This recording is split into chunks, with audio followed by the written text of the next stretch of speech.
أعوذ بالله من الشيطان الرجيم بسم الله الرحمن الرحيم ولا تهنوا في ابتغاء القوم إن تكونوا تعلمون فإنهم يعلمون كما تعلمون وترجون من الله ما لا يرجون وكان الله عليما حكيما. سورة نساء آيات نمبر 103. ولا تهنوا في ابتغاء القوم، تاسو سستمو کوي چې ابتغاء القوم فلټون کې د قوم، ان تكونوا تعلمون کچې تاسو خوږیږي، فانهم نو یقینا هغوی يعلمون خوږیږي کما تعلمون لك تاسو چې خوږیږي، وترجون من الله او تاسو امید لري د الله تعالی څخه، ما لا يرجون تاسو امید لري من الله د الله عز وجل څخه ما د هغه څه لا يرجون چې هغوی امید نه لري. وکان الله او دوی الله عز وجل علیما فرع علم لرونکی، حکیما د فرع حکمت خاوند. د دې آیاتو د مخکنی آیاتو سره مناسبت معلوم دی چې کله الله عز وجل تاسو ته د جهاد امر وکړي او په جهاد کې درته مختلفه آسانی راوستل چې د هغه ارتباط څخه صلات قصر او په سفر کې لمونځ کم سو او صلات خوف کې دغه کیفیت ته تغییر ورکړ سو، تګ وراتګ پکښې وسو، نو د دې ټولو آسانی څخه تاسو دا خبره حاصله کړئ چې د کافرانو په مقابله کې ځانونه مسستوي او ضعیف مشکاره کوي خپل ځانونه. کوجه داوی چې تاسو د دوی په مقابله کې زخمیان کېږي، درد در ترازی، نو دا درد خودی ته مرزي، نو دیم دغه سي زخمیان کېږي خوږیږي. دا څنګه د چې دا خوږوالی یوازې تاسو ته دی او هغوی نو نه خوږیږي، او بل دا چې تاسو د الله عز وجل څخه د ثواب او د بخښ او د جنت امید لري او دوی نه لري، نو بیا خو یې هغه ټول اسباب د دې آماده دي چې سړی جهاد وکړي، نو ولې د جهاد څخه ځانونه کار. ولا تهنوا في ابتغاء القوم، ولا تهنوا او تاسو سستی مکوي في ابتغاء القوم د قوم په تلاش کې، که ضرورت وي نو د هغوی تلاش کوي. ان تكونوا تعلمون فانهم يعلمون، کچیر تاسو یاست تعلمون درد احساسوي د زخمونو یا دردونو څخه، فانهم نو یقینا هغوی هم يعلمون درد احساسوي کما تعلمون لکه تاسو چې څنګه درد احساسوي، نو تاسو د هغوی خو چندان فرق ونسو او نه د هغو پر تاسو باندې فوقیت حاصل سو، حالانکه تاسو پر هغوی باندې یو فوقیت لري، هغه دا چې وترجون من الله ما لا يرجون، وترجون تاسو امید لري من الله د الله عز وجل څخه ما د هغه څه لا يرجون چې هغوی امید نه لري، نو تاسو د بدن او زړه په اعتبار تر هغوی قوي یاست، بیا ولې د هغوی مقابله نه کوي. وکان الله علیما حکیما، او دی الله عز وجل حلیما فرع علم لرونکی، یعنی دا چې کافران کمزوري دي هم د بدن او هم د زړه او د عقیده په اعتبار، او تاسو ور باندې مضبوط یاست د عقیده په اعتبار، حکیما د فرع حکمت خاوند دی چې تاسو د پاره په شرعي امورو کې آسانتیاوي راولي د خپل حکمت مطابق. ان انزلنا اليك الكتاب بالحق لتحكم بين الناس بما اراك الله ولا تكن للخائنين خصيما. ان انزلنا اليك الكتاب، یقینا مجنازل کړي دي تعالی کتاب، بالحق فحق سره، لتحكم بين الناس چې ته فیصله وکې بین الناس د خلکو تر مابین بما په هغه څه اراک الله چې الله تعالی تا ته درلیدلي دي،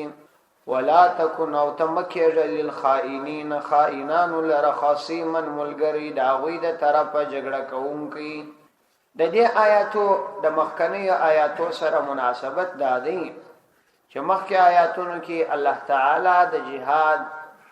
او د کافرانو سره د مقابله د هغه په ضمن کې د هجرت، د سفر او د صلات خوف تفصیلی یادونه وکړه. نو چون کې مقاتله د کافرانو سره وی عموما، نو داسې کله کله انسان د منافقو انسانانو سره مخامخ کیږي. په دې را روانو مبارکو آیاتونو کې د منافقانو ځینې صفات بیانې او د یو خاص واقعې طرف ته اشاره ده. ولو کله دی آیاتو څخه یو خاصه واقعه مراد ده، لیکن د الفاظ عموم تر قیامت پورې د تمام انسانیت لپاره اصل او قانون دی چې هر مؤمن باید د دې څخه ځان وساتي. د دې واقعې شان نزول دا دی: د اسلام په ابتدا کې په مدینه منوره کې فقر او فاقه ډېره وه، مسکنت. نو عموما به صحابه کرامو چې اکثره مهاجرین صحابه وه، د خوراک د پاره به څه نه درلود، نو اکثرو کسانو به د خوراک د پاره خورما استعمالول او یا به د قربوش وړه استعمالول. نو ډېر به په دوی کې یو ژوند والا هغه څوک وو چې هغه دی د غنم وړه استعمال کړي. نو ترتیب دوی داسې درلودلی چې د شام څخه غنم راتلل، نو دا قیمتي مو. نو بیا به ځینې صحابه کرامو دا رانیول یو ګونی قدر، او په کور کې به د یو میلمه او د یو خاص ورځې د پاره ایښودل. عام طور دانه استعمالیده، ځکه چې یو خو قیمتي و په مدینه منوره کې کم و، او بل دا چې د فقر او فاقې زمانه و. نو یو صحابي چې رفاعه نومیږي رضی الله عنه، دا د قتاده ابن نعمان رضی الله عنه اکا دی. نو دې صحابي د شام څخه یو قافله راغلی و، یو څه وړه یې رانیول او په خپل کور کې په یو کندو کې واچول. نو بیا یې په دې وړو کې څه اسلحې هم وې د هغه زمانې، څه غشي او څه توري او څه زغري وې، دا یې میشي. صحابه خو مجاهدین و، نو دا یې میشي. نو یو کس چې امام ترمذی او امام حاکم رحمت الله علیهما یې نوم بشیر لیکلی، او ابن جریر رحمه الله او بغوی رحمه الله یې نوم تعمل لیکلی دی. بهر تقدیر دغه کس د بشیر نومي کس د شپې دغه حضرت رفاعه رضی الله عنه کور ته ورواوښتي، غلا یې وکړه. امام ترمذی رحمه الله را نقل کړی دی چې دغه بشیر نومي کس په حقیقت کې منافق و، ظاهرا یې د اسلام دعوه کول، او د قبیله بنو ابریق د قبیله څخه وو، یعنی بنو ابریق د قبیله و. نو چې کله یې د حضرت رفاعه رضی الله عنه د کور څخه دغه وړه غلا کړه، نو دا یې واخیستله خپل کور ته یې راوړه. کور ته چې راوړله، سهار چې حضرت رفاعه رضی الله عنه په دې جریان خبر شو، نو خپل وراره حضرت قتاده ابن نعمان رضی الله عنه ته راغی. هغه ته جریان بیان کړي چې دا پیښه ده او ما د کور څخه وړه او هغه صلاح دا غلا شوې. په دې کلی کې ځینې کسانو دا خبره وکړل چې بارای ما شام د بنو ابریق په کور کې چې دا د بشیر نومي کور دی، په دې کې اور بلې دی. نو کېدلای شي چې دا غوړه دوی په خوله ډوډۍ به ځینې په خول. کله چې دوی دواړه رالل، د اکا او وراره د هغوی څخه پوښتنه وکړه، نو هغوی ظاهري خبره ګول مول کړله، خبره یې سره واړوله. په دې چې پوس ولا چې کېدلای شي خبره پر موږ ثابته شي، نو یې دا غوړو اسلحه دا واخستله د یو يهودي سره امانت کښېښود. هغه د يهودي نوم دوی لیکلی دی چې یا یاسمین نومې دی او یا زید نومې دی. د دې يهودي سره امانت دغه وړه او دغه اسلحه کښېښود. او بیا یې په دې کلی کې پر یو ډیر بزرګ صالح سړی چې هغه لبید ابن سهل نومې دی، پر دې باندې تور ولګاوه چې دا غلا ده کوي. هغه ډیر بزرګ سړی وو، نه تور راوښله چې یا خو والله چې دا خبره سپینه سي او یا زه په دې تور ستاسو مقابله وکړم. دا منافقین چې کله د هغه د توري او د هغه د خوشکی څخه وبېرېدل، نو یې دته وویل چې ته غږ ملره، موږ تا نه ښیو، موږ ته نور خلک معلوم.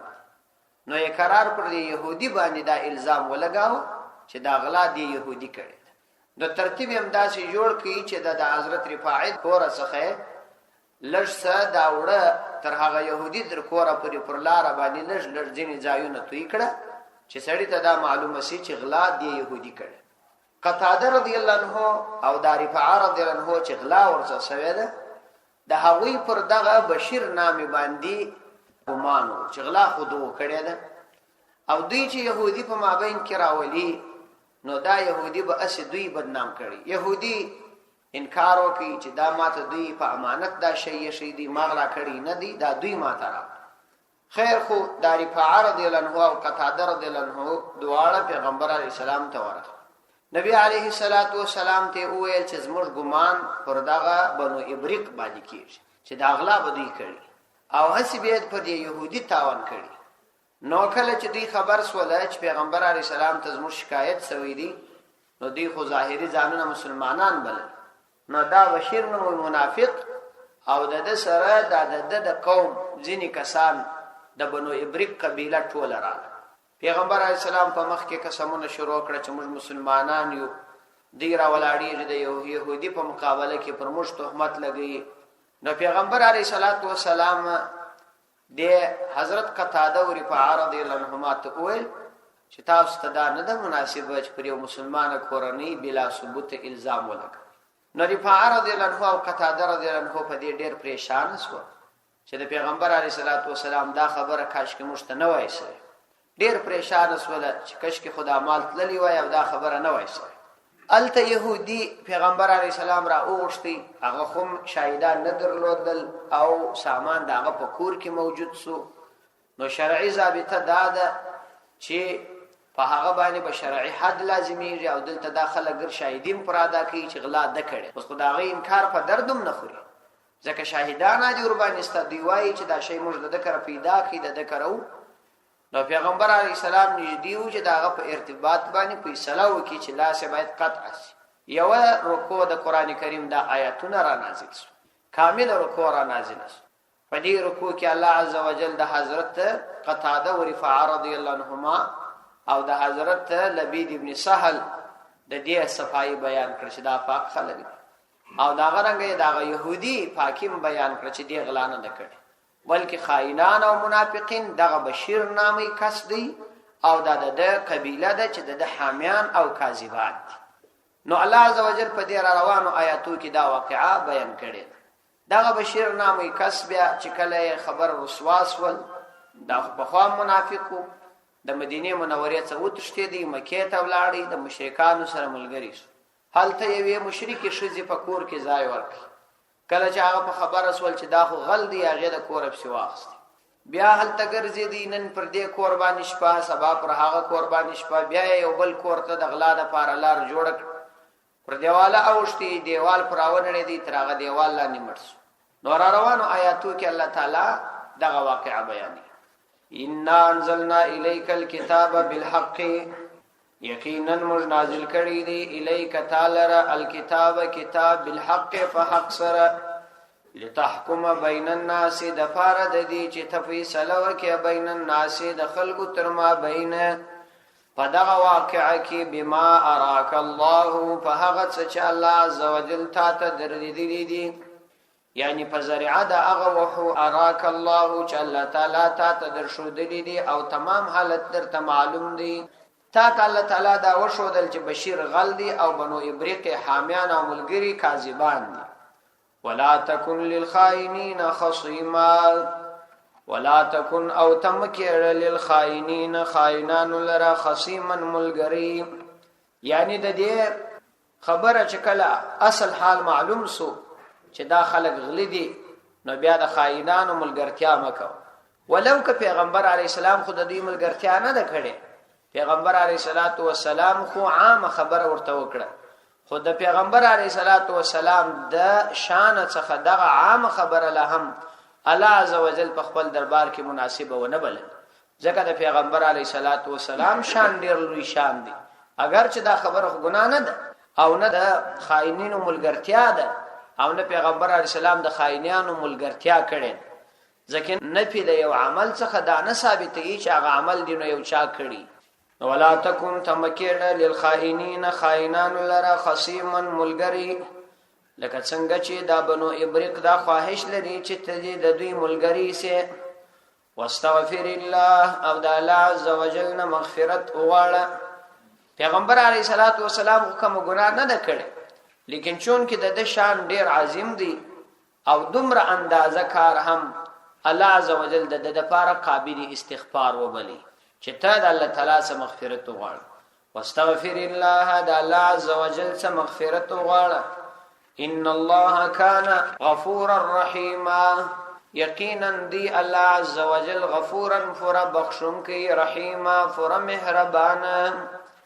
ولا تجادل عن الذين يختانون انفسهم ان الله لا يحب من كان خوانا اثيما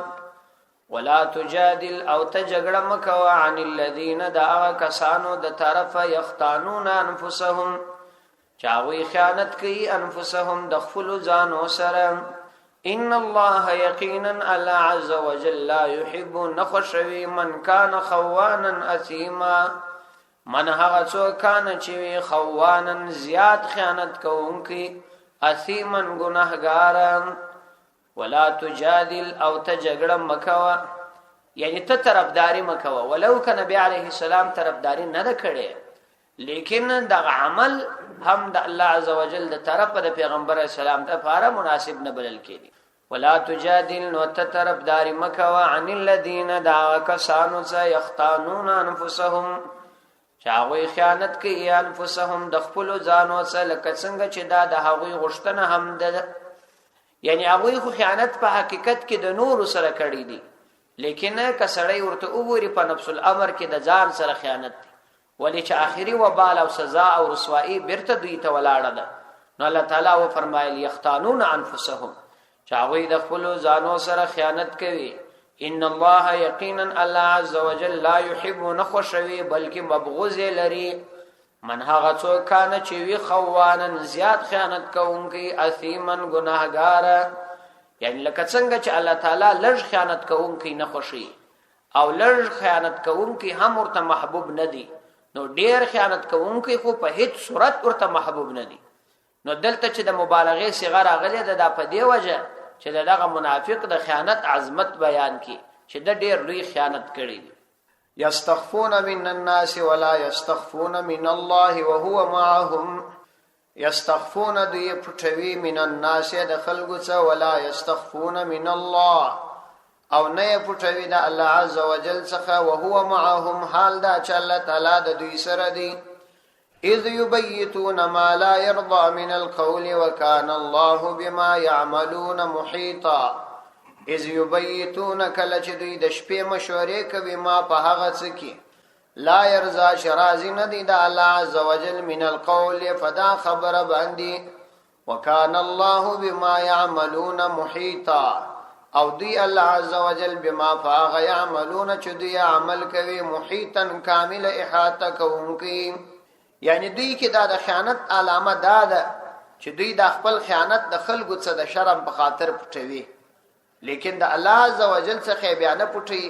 یعنی په کار دا و چې دوی د خدای د بیره د خیانت نه وای کړی لیکن د خدای عز وجل څخه نه پټي حالانکه الله تعالی ارګړی د دوی سره دی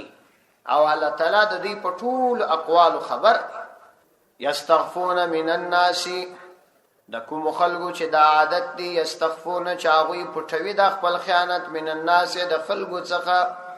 د شرم فوجه ولا یستغفون من الله او نه پټوي من الله د الله تعالی څخه یعنی د الله تعالی څخه نشي پټولای وهو معهم او د الله عز وجل د دوی سره دی د نور حالات په مثال باندې اذ یبیتون په دغه حال کې الله تعالی د دوی سره دی چې کله دوی شپې مشورې کوي ما په هغه څه لا يرضى من القول چې الله تعالی په دغه قول راضي نه دی وکان الله عبدي الله عز وجل بما فاغ يعملون چې دوی عمل کوي محيطا کامل احاطه کوونکی علمي احاطه ور باندې کوي صدق الله العظیم